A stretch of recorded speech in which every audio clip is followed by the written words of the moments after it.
I was not happy. Why did I join? You ever thought about conditional release? It's like basically going to college. Work and school balance. I don't regret it at all. Do they accept prior service?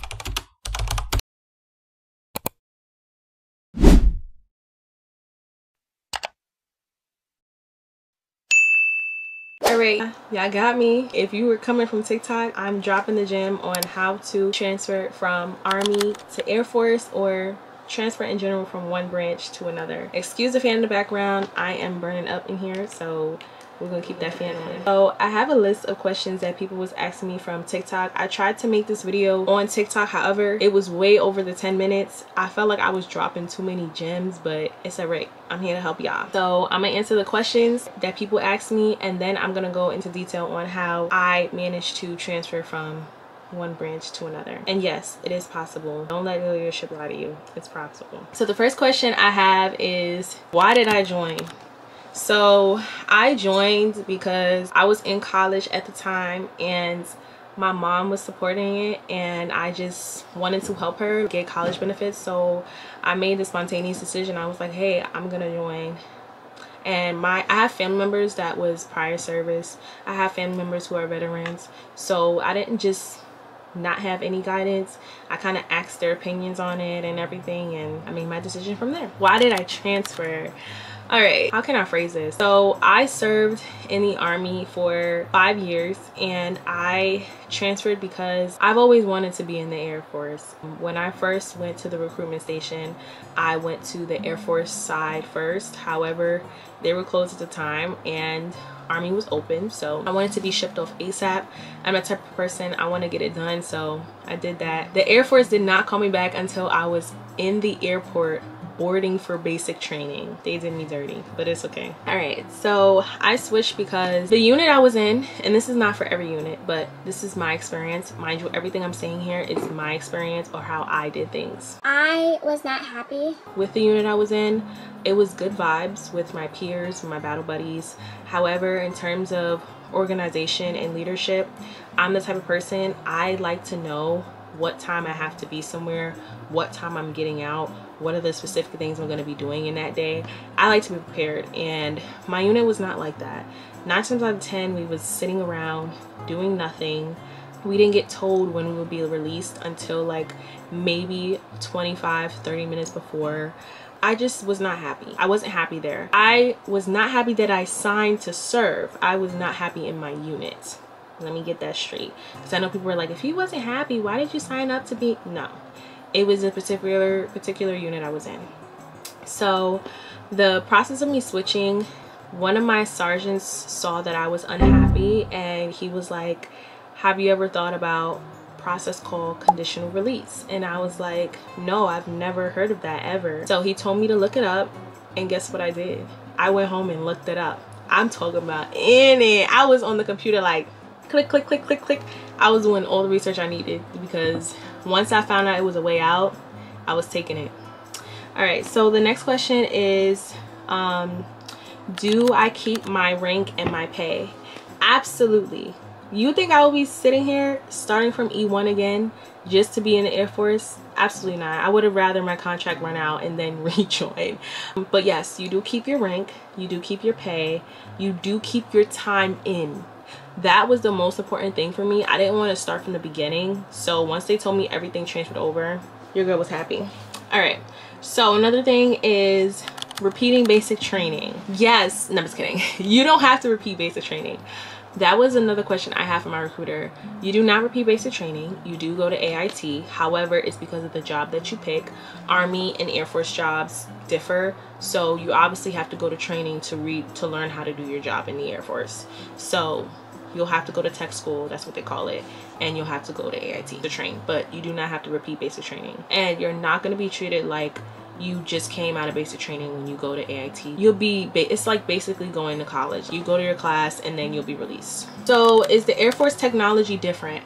I don't know what that question is particularly asking. I mean, Air Force, self-explanatory, planes are involved. It also depends on your job. If you want to be a pilot, if you wanted to be a mechanic, it's going to be very different from the Army. Army is more so, I want to say, is vehicle tactical maintenance, like weapons. It's way different than the Air Force. Do they accept prior service service at times. I don't know what that means either, but I'm gonna assume you're asking if there are certain times that they accept prior service or certain slots. I would just say, when you speak to the recruiter based on whatever location you're going to, yes, they're only going to have about a certain slots because of the location you're going to, but they're not going to tell you no. They might say, hey, our unit, however, is kind of full for this position right now, but you can call a different unit. If your location has a lot of Air Force bases, keep calling. Don't give up. Do you have to complete your contract before switching?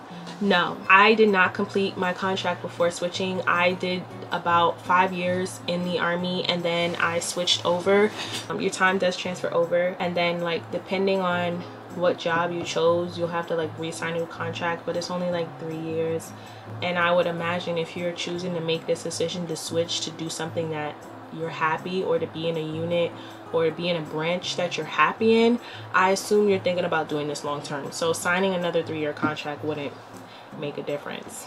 And that was only for me because my contract was a 6-year contract, so I came over and only had a year left, and it really wouldn't make a difference. They're not gonna accept me if I just served 1 year, so I did sign another 3. Changing your MOS. So when you go through the process, which I'll further explain in this video how to do a conditional release, but when you go through the process, you'll have to change your MOS. You're always going to be fluent in your MOS. When I was in the Army, I was a 25 Bravo IT specialist. I was fluent, but now I changed my MOS, hence why I have to go to tech school to relearn the MOS that I chose. So yeah, you're gonna have to most likely change your MOS. If you had a high ASVAB score, I had a high ASVAB score, so my options were not limited. I had a wide range of jobs to choose from. However, I did not want to do what I did on the Army side, and I did not want to go away to tech school for a long ass time. So I picked a job that was not IT and not months to complete tech school. Was the process hard? No. I don't think the process was hard at all. Being that my sergeant did tell me what it was called, I did do all the work and I researched and I reached out to people, and I was on my leadership's tail about completing and getting things turned in. It wasn't hard.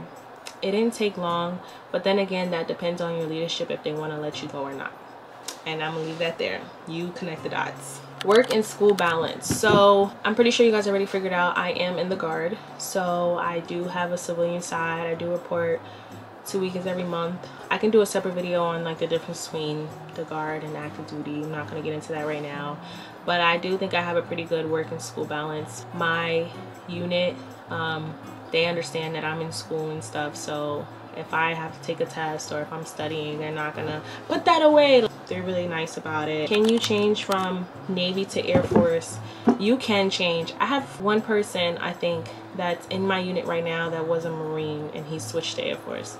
So it's possible. I imagine you can switch from the Navy as well. All right, now that the questionnaire is gone, let's get into how to actually switch.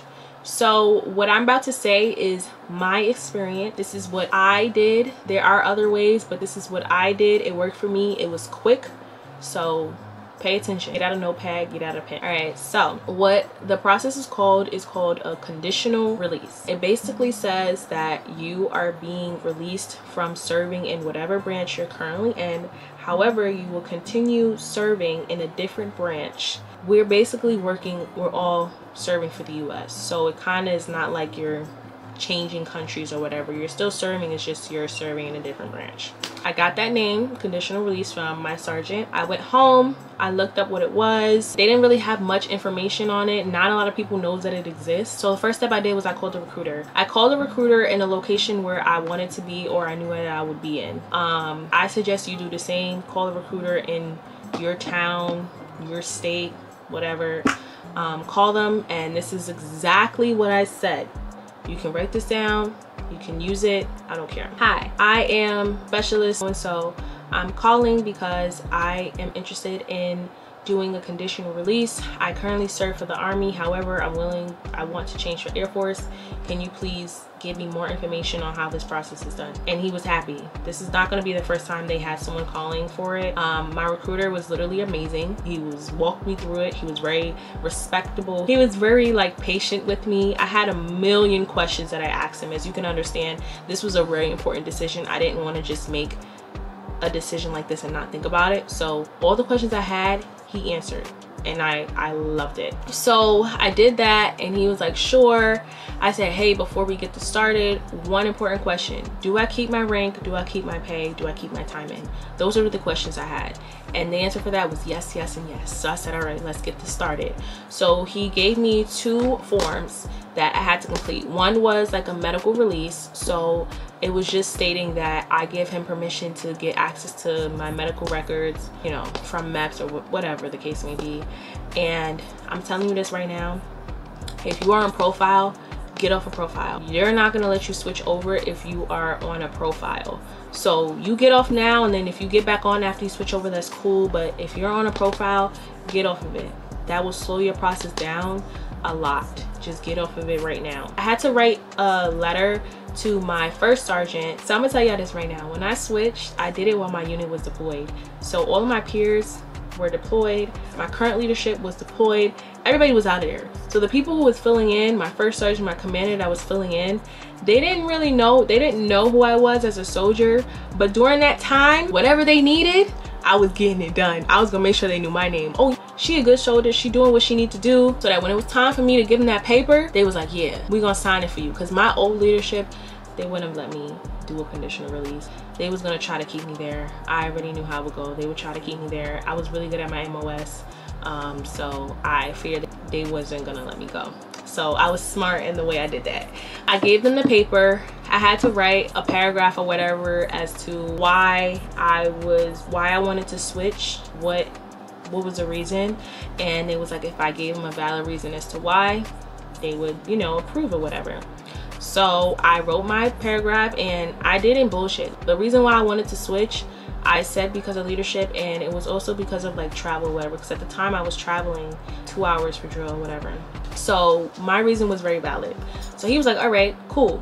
Signed it, shifted all the way up to hire people and come in. That took a little while. So while that was happening, while I was waiting for that to get processed, I turned in all my gear from the Army. Put it this way, whatever did not actually touch my body is what I had to turn in. My uniforms I kept. My tan shirts I kept. Socks kept. Boots kept. PC kept. Everything else I had to get back. Fleece, yeah, I gave it back. I wasn't sad. I was like, yeah, I'm getting out of here. Yada, I'm so happy. It was crazy. At the time I was doing it, right? And someone was doing a conditional release from the guard to active duty. So she was going from guard to active duty.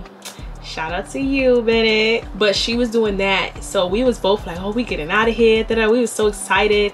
And then I had people coming up to me like, oh, how you do a conditional release? And I'm like, damn. So I kind of waited to give them the info because I wanted them to process my stuff first, because I don't want it to be flooded with people getting conditional releases and then my stuff is put in the back burner. I'm trying to get out of here. So it was time where my paper got approved. My recruiter called me with great news. He was like, hey, good news.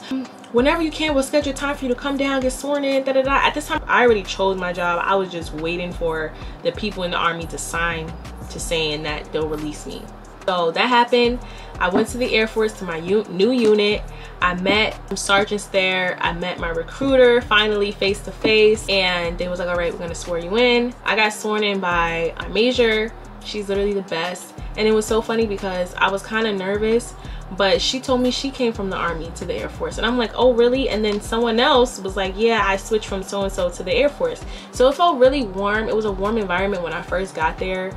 I know that I wasn't the only one that did this. And to answer your question, yeah, like somebody in my unit was a Marine and he switched to Air Force, so it's possible. All right, so yeah, that's basically what happened. And then I attended my first like drill with them, and I met everybody who was in my unit, company, whatever. It was so nice. It was so welcoming. To this day, they're still nice and welcoming, which I love. The environment was so different. I got told a time we were supposed to be there and a time we're released every time. Since I've been attending my new unit, we have gotten out every single time at the same time, and that's what I'm talking about. That's what I'm talking about. And every time when it hits 11 o'clock, lunch. They're not playing no games, like mandatory go to lunch. And I love that. I love that. The Army would never. I already know what time I'm getting out. I just auto start my car and boom, I'm like out. That was nice. The environment is nice, the people's nice. So when I first got there, it was obviously stuff that I had to do. I had to change out my CAT card because my CAT card, I'm no longer in the Army, so it has to say Air Force. So I changed that. I got new dog tags because your dog tags says Air Force on them. So I got a new one, created my Air Force email, and then it was time for me to choose like dates for me to go to tech school for training. I did not go yet. I'm going like in a month or so. Guys want to see that in real time, the progress of that, and like how is it different from actually going from basic straight to training. I could let you guys know that. I could actually vlog that whole process and let you guys know. So yeah, I did some certs while I was there, and that's basically the process. Make sure your medical stuff is straight. Reach out to a recruiter that's in your vicinity. Make sure that the unit has space for you. Make sure the unit can take you. Transfers over. In terms of like deployment and stuff, Air Force deployment I know is shorter, but I can get into that in another video. But that's basically how I did it, and I'm glad I made this decision. I'm a couple like months in now. I don't regret it at all. I am a proud airman, and I've never been happier with the choice I made. So if you guys have any more questions, feel free to comment them down below. If you're not following me, make sure you follow me on TikTok. I have been answering little questionnaires of questions in terms of changing over and service and everything. But that's everything I have for today. So thank you guys for watching.